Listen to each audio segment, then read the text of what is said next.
പലസ്തീനികളെ കുടിയിറക്കാതെ തന്നെ ഗാസയുടെ പുനർനിർമ്മാണത്തിനുള്ള പദ്ധതി ഉടൻ അവതരിപ്പിക്കുമെന്ന് പ്രഖ്യാപിച്ചിരിക്കുകയാണ് ഈജിപ്ത്. റോയിട്ടേഴ്സ് അടക്കമുള്ള അന്താരാഷ്ട്ര മാധ്യമങ്ങളാണ് ഈ വാർത്ത പുറത്തുവിട്ടിട്ടുള്ളത്. ഇതോടെ ഗാസ മുനമ്പ് ഏറ്റെടുത്ത് അവിടെ താമസിക്കുന്ന എല്ലാ പലസ്തീനികളെയും പുറത്താക്കാനുള്ള അമേരിക്കൻ പ്രസിഡന്റ് ഡൊണാൾഡ് ട്രംപിന്റെ പദ്ധതി പരക്കെ പാളി കഴിഞ്ഞിട്ടുണ്ട്.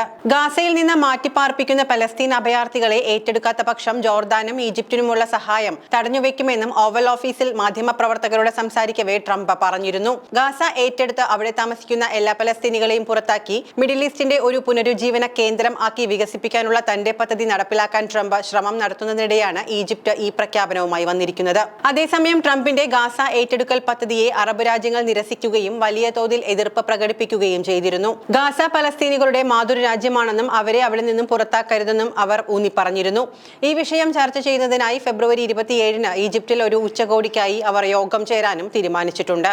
ഈ പശ്ചാത്തലത്തിൽ ഈജിപ്ത് വിദേശകാര്യ മന്ത്രാലയം അമേരിക്കയുമായി സഹകരിക്കുമെന്നും പലസ്തീൻ ജനത അവരുടെ മാതൃരാജ്യത്ത് തുടരുകയും അവരുടെ നിയമാനുസൃതവും നിയമപരവുമായ അവകാശങ്ങളുമായി മുന്നോട്ട് പോവുകയും ചെയ്യുമെന്ന രീതിയിൽ ഗാസ മുനമ്പിന്റെ പുനരുജ്ജീവനത്തിനുള്ള സമഗ്രമായ ഒരു പദ്ധതി അവതരിപ്പിക്കുമെന്നും പറഞ്ഞു. ട്രംപിന്റെ പദ്ധതിയും അതിന് ഇസ്രായേൽ പ്രധാനമന്ത്രി ബെഞ്ചമിൻ നെതന്യാഹു പിന്തുണയും പ്രഖ്യാപിച്ചതോടെ ദ്വിരാഷ്ട്ര പരിഹാരം എന്ന പദ്ധതി നടപ്പിലാക്കുക എന്നത് അത്ര എളുപ്പമുള്ള കാര്യമായിരുന്നില്ല. എന്നാൽ അറബ് രാജ്യങ്ങൾ ഒറ്റക്കെട്ടായി നിന്നതോടെ ദ്വിരാഷ്ട്ര പദ്ധതിക്ക് വീണ്ടും ജീവൻ വയ്ക്കുകയായിരുന്നു.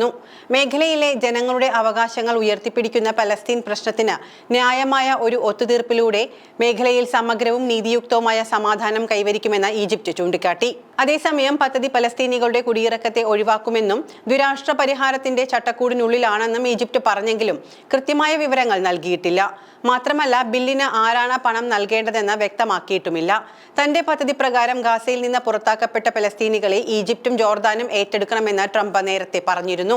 വടക്കൻ ഗാസയിലേക്ക് പലസ്തീനികൾ തിരികെ എത്തുന്നത് തടയാൻ ഇസ്രായേൽ ശ്രമിക്കുകയാണ്. പലസ്തീനികളെ തടയാനായി ഷെല്ലിങ്ങും വെടിവയ്പും നടക്കുന്നുണ്ട്. ഗാസയിലേക്ക് മാനുഷിക സഹായം എത്തുന്നത് തടയാൻ ശ്രമിക്കുന്നുവെന്നും ഹമാസ് കുറ്റപ്പെടുത്തിയിട്ടുണ്ട്. തടവുകാരുടെ കൈമാറ്റം വൈകിപ്പിക്കുക, ഗാസയിലെ ആശുപത്രികൾക്കും മറ്റും വേണ്ട അടിയന്തര സഹായം തടയുക, വടക്കൻ ഗാസയിലേക്ക് മടങ്ങുന്ന പലസ്തീനികൾക്ക് നേരെ ആക്രമണം നടത്തുക, രണ്ടാം ഘട്ട വെടിനിർത്തൽ ചർച്ചകൾക്ക് വിഘാതം സൃഷ്ടിക്കുക എന്നിവ കരാർ ലംഘനമാണെന്ന് ഹമാസ് സൈനിക വിഭാഗമായ അൽ ഖസാം ബ്രിഗേഡ് വക്താവ് അബു ഉബൈദ പറഞ്ഞു. കരാർ പ്രകാരം ശനിയാഴ്ച നടക്കേണ്ട 3 ബന്ദികളുടെ മോചനം നീട്ടിവെച്ചതായും അബു ഉബൈദ അറിയിച്ചിട്ടുണ്ട്.